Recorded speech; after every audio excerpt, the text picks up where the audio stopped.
Brock Purdy is a superstar too. I know what you're thinking. Jordan, it's the team around him. He's got McCaffrey. Look what's in the huddle. No, Brock Purdy is a superstar too. Yes, he has some of the best playmakers around him in that huddle. And yes, he's got arguably the best play caller in the NFL. And I've heard all the narratives, and I'm here to tell you that they're wrong and back it up with a little bit of tape. He's not just relying on the people around him. He currently ranks 20th in the NFL in passes attempted in the short passing range. He's 19th in the NFL in attempts for passes behind the line of scrimmage. And he doesn't have a single guy on his team who ranks in the top 10 in the NFL for yards after catch. Sure, I won't forget to mention he threw 4 picks versus Baltimore, and he played bad in that game, and they lost the game, whatever. People have bad games. Can't judge an entire season off of one sample size, and I also have been doing this for a long time. You can't just put anybody in one situation and get the same outcome every single time. There's a lot of stuff that Brock's doing that other people in that same situation might not do. Now, for the good stuff. I looked through 41 different statistical quarterback metrics all the way up through week 17. Since week 18, some guys played, some guys didn't. And I knew going into this that Brock Purdy had had a really good year this year. Obviously, he's ranked high in every category, but it wasn't until I went through this that I realized how good of a year Brock is having. He's currently number 1 in the NFL in QBR,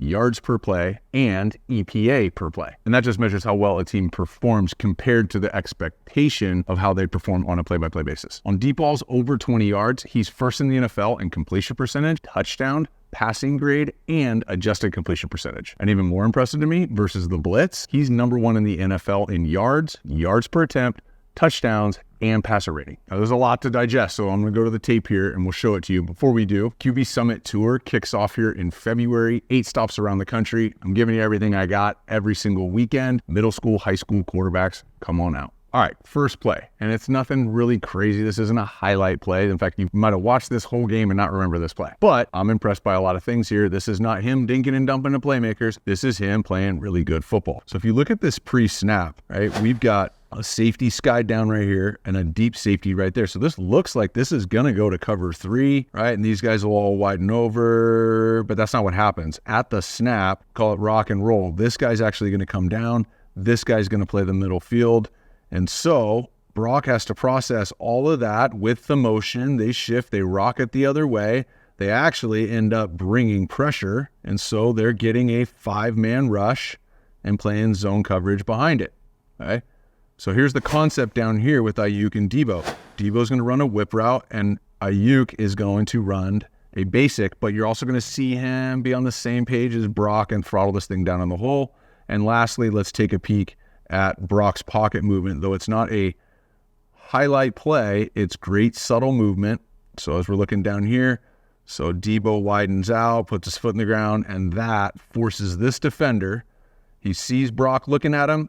He feels Deebo coming back inside. This guy's got to drive, and that's going to open up a void over here for Aiyuk. So right there, when 20 puts that left foot in the ground and settles, Brock, as that time's up, he climbs in the pocket, pressure from his right side, and he's able to decelerate on the front side, stop himself, not drift through this, and throttle down Aiyuk in the hole. So again, you're sitting here going, he's throwing to wide open guys. Look at, there's nobody around Brandon Aiyuk. Yeah, after he saw late rotation that spun out of it, knows that he's protected, had to climb in the pocket and then find him. Again, it's people sitting on couches sitting here going, Brandon Aiyuk's wide open. Well, hold on. This ain't Madden. There's a lot of stuff going on.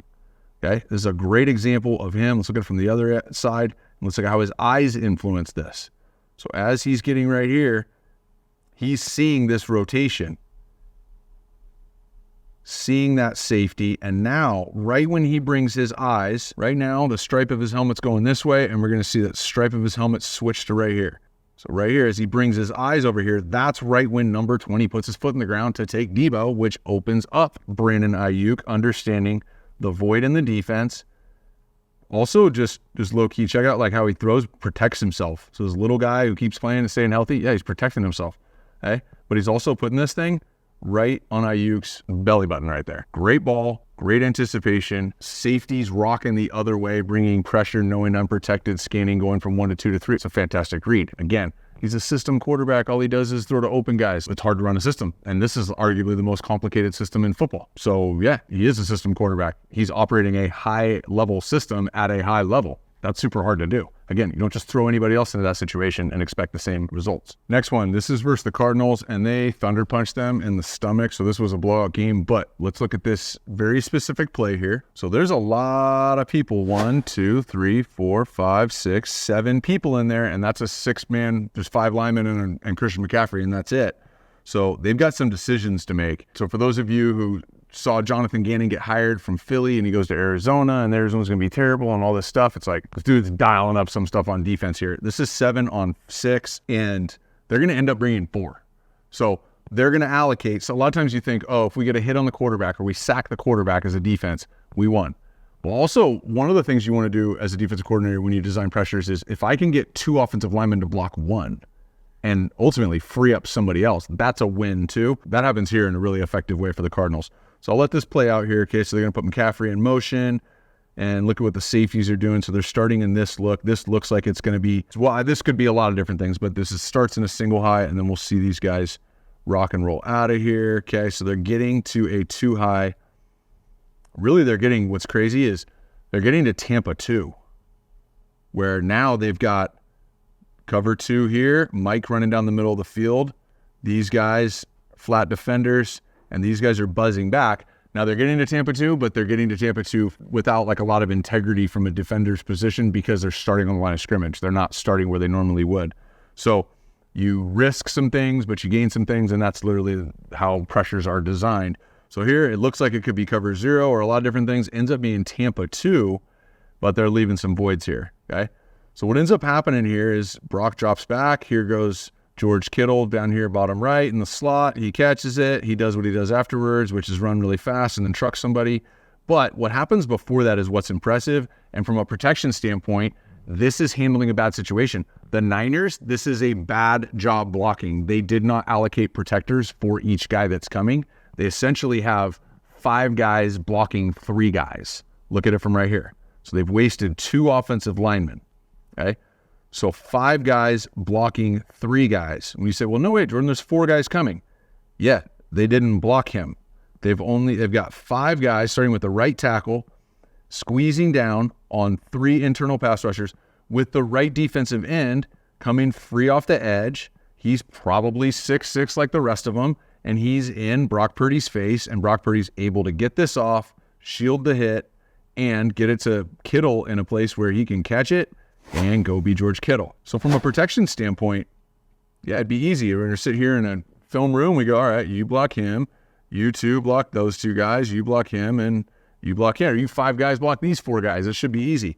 But when you've got 1, 2, 3, 4, 5, 6, 7 people who all look like they can come, which 5 guys do we block?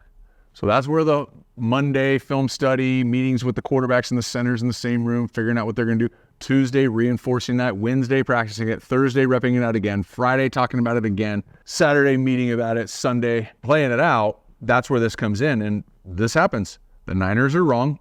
They've got, whether it's McGlinchey on the right wrong or they mis-ID'd it, Brock Purdy's going to fix it. He's going to find the open guy. Based off what he's seen, Budda Baker's in a tough spot. He's retreating, and he's going to drift, get that right foot in the ground, stop himself, get this ball off. It's a game of inches just before that DN gets his hand on him. And this is a huge conversion in a game that San Fran ran away with, but again, ran away with it because of execution like this. All right, lastly, this one's versus the Giants. Look at this pre-snap look here. They're in a 2x2. This could be a lot of different things. There's 6 guys down right now, but I'll just give you the answers to the test. This ends up being straight cover 0. So they bring 7, right? So right here, we've got 1, 2, 3, 4, 5, 6, and we've got a late add-on that makes 7, 8, 9, 10, 11. The other 4 guys are all in man coverage. He knows it. He sees it. Brock drifts, takes a quick 5 from gun, and he's going to go ahead and isolate Deebo Samuel. So he's throwing to all these superstars, Jordan. He just dinks and dunks it to him. Okay. What about this ball placement? He sees Deebo. By the way, right now he's making a decision on what type of throw to make. Okay. So his hands are currently about to come apart, which means that whatever he sees in that picture right there is what he's determining. And so you got a couple options here. This is a fade. Okay. You can throw this one with touch over the top, or you can throw a back shoulder. But if you throw a back shoulder this early, you better be damn sure where that guy is going to be and how much you want to turn him out of that. And that's where this is impressive to me. So we can look at this throw, but let's just look at the ball placement. So right here, Deebo, right here, what Brock would see is the DB's full name and numbers, like a license plate, which means his back is completely facing me. He cannot turn around and find this ball. So most guys, I think, throw a running jump ball right here. But if you draw a line, what I'm saying is that that ball can get completed anywhere on this side of the line. If you leave it inside, we need somebody to make a play, okay? Or we need the DB to hold, or we need something to happen. You put it on the other side of the line down here, and now our guy can make a play, whether I'm keeping him on a line over his outside shoulder, high back shoulder, or completely turning him out of it. And in this case, Deebo, it looks like an amazing catch by Deebo. It is. It's a good adjustment. I think this is a much better throw than a catch. And Deebo able to turn out of this thing, not have to get turned out of it so much he's barely going to get his feet in bounds. This is basically exactly where you would want to throw this ball. And again, Brock let this ball go right now. That's where his hands are coming apart. He's initiating his throwing motion, and that's the picture he sees. So system quarterback, game manager, all these things that you hear, I think those are terms of endearment. I think they're compliments. I think Tom Brady's the greatest game manager in the history of football. I don't think it's a derogatory term. But when I do hear that about Brock in a derogatory sense, like he's only this, I disagree, and I think the film backs it up. Brock Purdy is the superstar that you need to recognize as such.